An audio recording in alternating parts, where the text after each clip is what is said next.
It's been firmly established that Disney likes to add details and jokes that they know the majority of the audience, i.e. children, won't get. Sometimes these are in the form of innuendo or subtle jokes. Other time it's a reference to an aspect of pop culture that's too mature for kids to be aware of yet. So while the Easter eggs themselves may not be R-rated, the films and shows they're referencing definitely are. Here are 10 R-rated Easter eggs in Disney movies that you never noticed.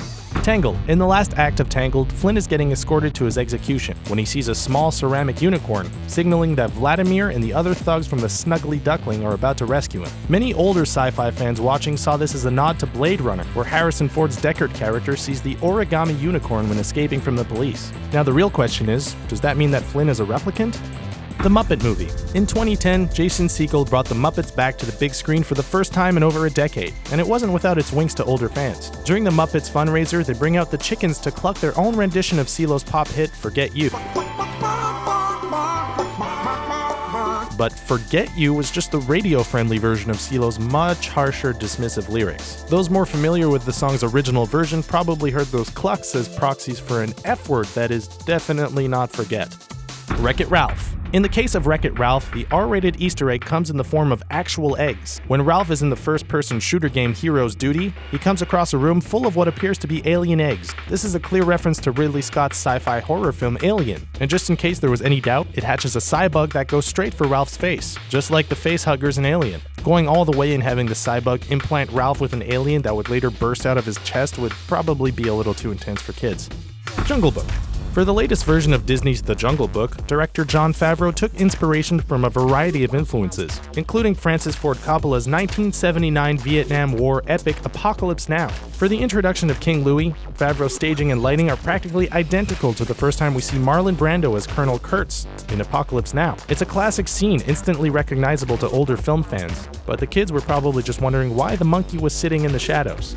Toy Story. While one might expect the most referenced film in Pixar movies to be a Disney classic like Snow White and the Seven Dwarfs or Fantasia, it's actually Stanley Kubrick's 1980 horror masterpiece The Shining. The first case appeared in the very first Pixar feature. When Buzz and Woody are escaping Sid's house, you may have noticed a familiar carpet pattern, which was of course taken from The Shining's Overlook Hotel. The pattern shows up again in Toy Story 3 on a small box sitting on the security monkey's desk. Director Lee Unkrich also slipped the haunted room number 237 wherever he could, including on the side of a camera, a garbage truck's license plate, and the username in the online chat room Woody uses. These are pretty subtle references, but prove that Pixar's filmmakers are into a lot more than just toys and cars.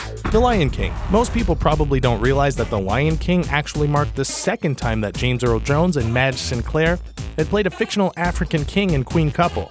It was only a few years prior that the two actors who voiced Mufasa and Sarabi played King Jaffe Joffer and Queen Aulion in the R-rated Eddie Murphy comedy Coming to America. Whether this was a case of typecasting or the filmmakers acknowledging an affinity for a very different movie is unclear, but perhaps they got the idea from the sash Jones wears in Coming to America that happens to be made from a lion's head.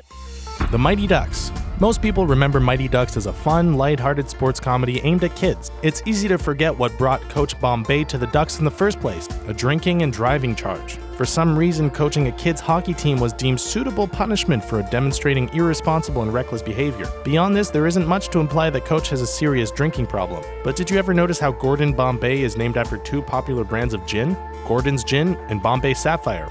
Gordon's Gin and Bombay Sapphire might make a mighty stiff cocktail.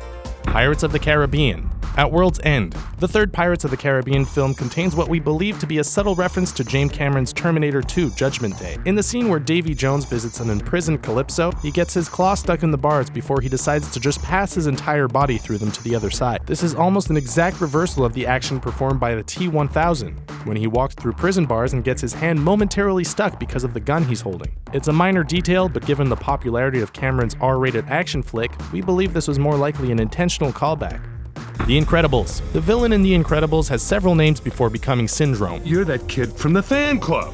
Brody. Buddy. As the leader of Mr. Incredible's fan club, he was Buddy. As Mr. Incredible's attempted sidekick, he was Incrediboy. But he was never Brody, nor in this movie at least. When Mr. Incredible is trying to remember his name, he calls him Brody, which is a reference to a character in Kevin Smith's raunchy comedy Mallrats. The foul-mouthed, stink-palming character in Mallrats was played by Jason Lee, who voices Buddy in The Incredibles, so you can't really blame Mr. Incredible for his mistake. Zootopia. Disney's animated features spend years in production, so the references aren't always the most topical. biblical. In 2013, when Zootopia was in the thick of production, the gritty, meth-fueled cultural phenomenon that was Breaking Bad seemed to be everywhere as it aired its final season. The extremely dark show was aimed at mature audiences, but that didn't stop the makers of Zootopia from paying homage to the show's main characters. In the Night Howler lab scene, the ramps who deliver the coffee are named Walter and Jesse, after the leads in Breaking Bad who bonded over cooking meth together.